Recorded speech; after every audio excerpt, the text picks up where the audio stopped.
Hey guys, welcome to the beautiful Colorado Rockies, and welcome to the Canyon AT4. Now a while back, when Chevrolet launched the Colorado ZR2, the off-road community lost its mind. Factory front and rear locking differentials, a super special suspension, incredible approach and departure angles.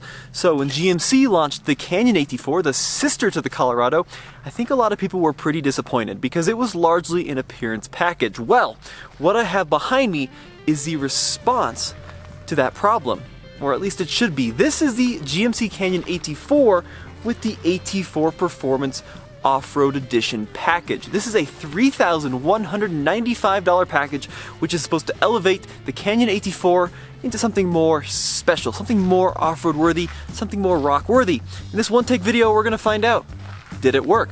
So first of all, let's give it a 2 thumbs up or 2 thumbs down, depending on some of the features. So in the front here, big beefy metal skid plate. Underneath, 2 thumbs up. Recovery points, 2 in the front, excellent. 1 thumb up for them being there, another thumb up for them being painted red so you can use them. Another nice feature, this right here. There's a cutout down here for a little bit of extra approach angle so that the tire can kind of roll over the rocks rather than bashing them into a low front end chin spoiler. Love that. Making our way along the side, this Off-Road Performance Edition has a unique set of 17-inch wheels. They look pretty good. They're black, but I love the tires. The Goodyear Wrangler Duratrack.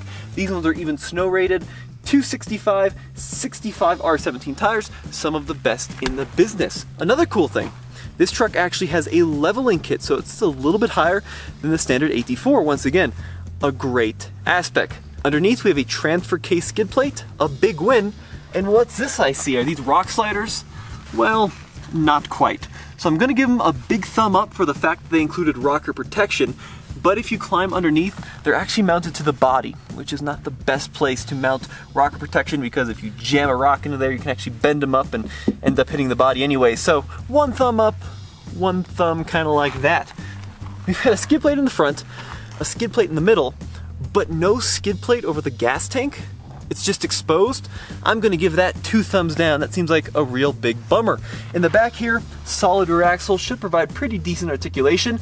The suspension, it doesn't have the really cool DSS V shocks as like what you'd find on the ZR2 Colorado.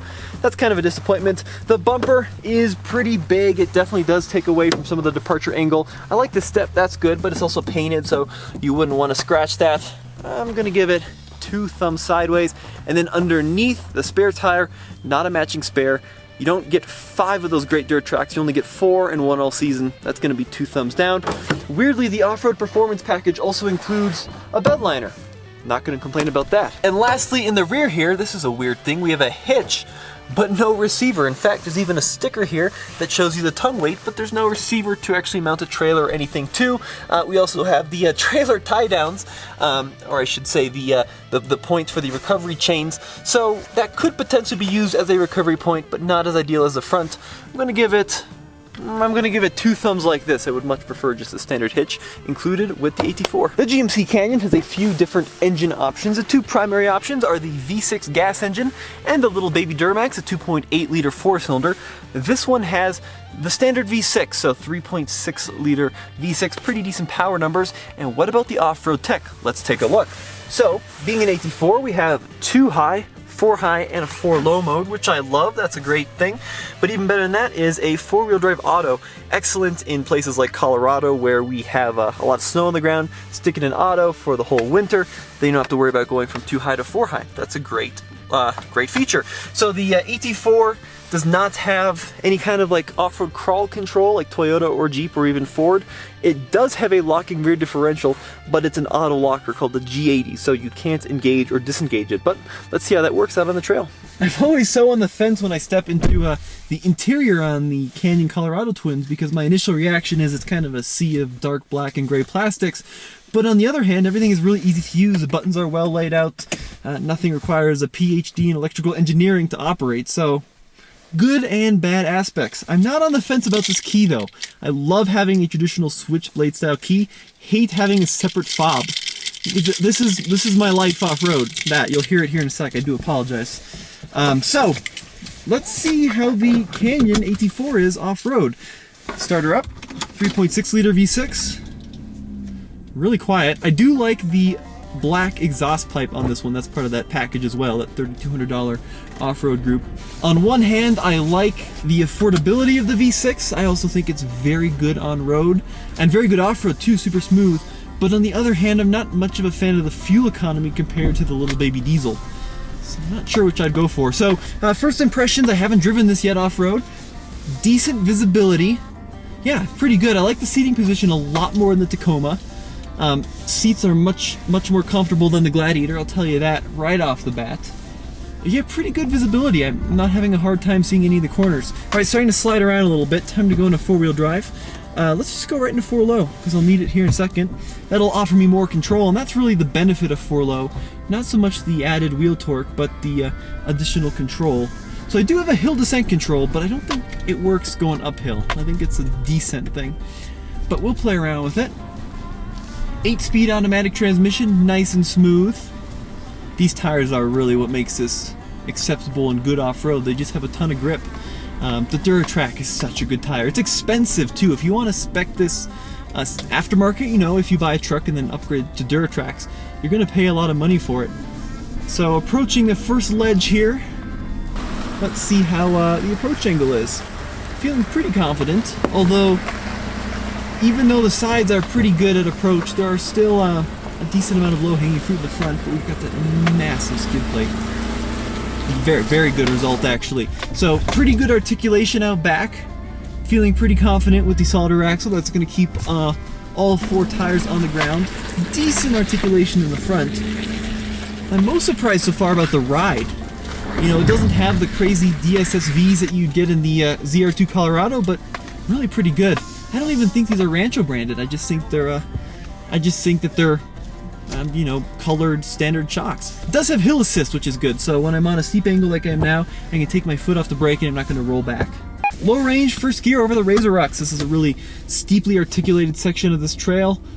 It's getting harder and harder every single time I do it. Ooh, parking brake is on. That's good, actually. I like having the mechanical style parking brake.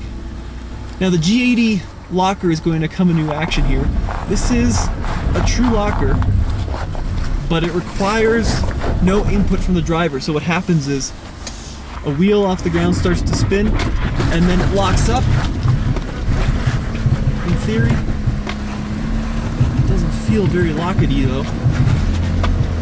There it goes. Ooh, I don't think I'm gonna do this. It's just sliding me right into the tree. I can try to take a slightly more aggressive line and avoid the tree, but that's not great. The issue with the G80 is you don't have much control over it, so it starts to spin, and then it engages. And it's very sudden. So constant throttle input here. Come on. Hopping. Foot deep into the throttle. No, we're just slipping into the tree. It's not going to do it. I could take it with some speed, but this is a seriously aggressive obstacle. Yeah, I don't think I'm going to successfully do that. That obstacle's gotten probably too hard for most stock trucks, to be honest. I think a ZR2 would have done it though. I was getting a lot of axle hop and a lot of kind of back and forth hop. If I could have manually locked the front and the rear together like a ZR2, I would have probably walked up that, but I don't quite have the control with the auto locker, and I was pretty deep into the throttle. It wasn't allowing a lot of wheel spin, which was really surprising. Usually in 4-low you get full access to you know, fully released traction control, but I had my foot in it deep, like half throttle, 3/4 throttle, and it was still trying to limit the wheel spin using the brakes, which didn't quite have what it took to get me up to the top. But I did make it up through the shortcuts. Overall, pretty good off-road result. Still can't beat a proper locking diff in the front and the back. Approach angle was very good. I felt good with the ground clearance. But, yeah, I would have liked more control with that locker. Tires are excellent. And a fuel tank skid plate. That should be standard.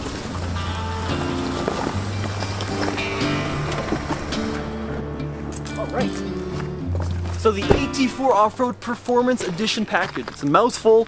It's $31.95, and I think it's a pretty good deal, especially with the leveling kit and the rocker protection. Not the full rock rails, but the rocker protection.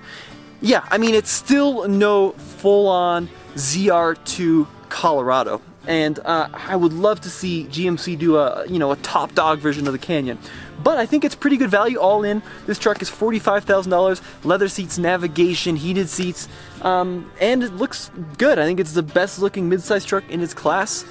Yeah, not a bad option, at least for mild to medium off-roading. As always, this has been Tommy with TFL Off-Road and TFLtruck.com. Check out those websites for the latest and greatest in truck reviews.